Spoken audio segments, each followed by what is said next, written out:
Today marks a wonderful moment in Canada's political and constitutional life. For the first time in nearly half a century, a reigning monarch, King Charles, will deliver the speech from the throne in Ottawa. But make no mistake, this isn't ceremonial nicety. It is, in its very form and timing, a calculated and dignified response to a new and dangerous provocation, the threat of Canadian subordination to Trumpian bluster. And King Charles has arrived not merely as a figurehead, but as a symbol of Canada's sovereignty. A sovereignty that is under renewed threat, not from within, but from a former ally now veering into economic intimidation and rhetorical imperialism. The timing is significant. Fresh from the general election victory, Prime Minister Mark Carney invited His Majesty to open Canada's Parliament, underlying not just tradition but intent. This is not pageantry, it's posture.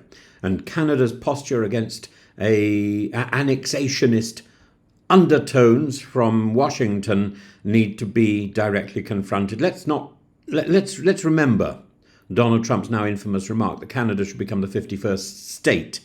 A comment made with smirking bravado, yes, but beneath that smirk, behind that smirk, lies a pattern of disrespect, tariffs and attempted dominance.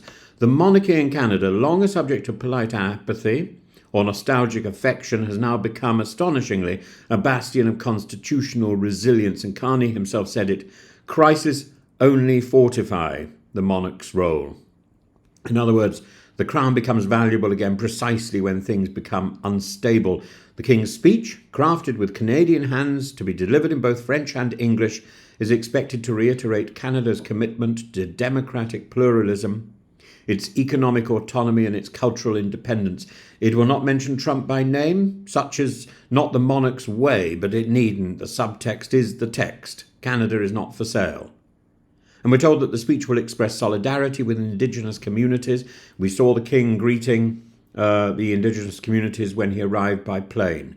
It will undermine environmental stewardship and affirm Canada's place in the world, not as an American backyard, but as a global actor in its own right. In doing so, King Charles does something unusual. He incarnates the Canadian Constitution at a time of international tension. For one brief but potent moment, the monarch becomes the mouthpiece of national resolve. And there's theatre too. The images of the King planting a tree in Ottawa sunshine, receiving maple syrup from children, dropping the puck at a street hockey game, all of it carefully choreographed because these are not hollow symbols, they are affirmations of Canadian identity. To see a British monarch welcomed by First Nation leaders in front of Canadian flags rather than Union Jacks is to witness a living constitution asserting itself against external pressure, its soft power at its most effective, a royal rebuke masquerading as constitutional duty. And Trump, meanwhile, looms large in the background like a rogue spectre.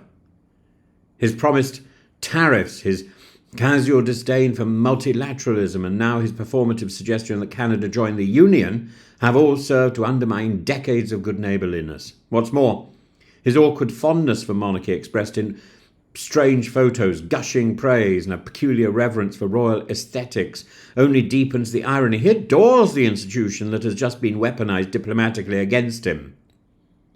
Reports suggest Trump is watching Canada closely, possibly in real time, not for admiration but for offence. But Canada is not playing that game. This is not a reality TV stage, it's Parliament.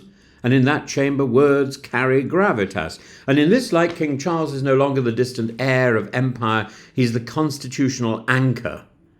Invoked now, not because Canada clings to its past, but because it must assert its present.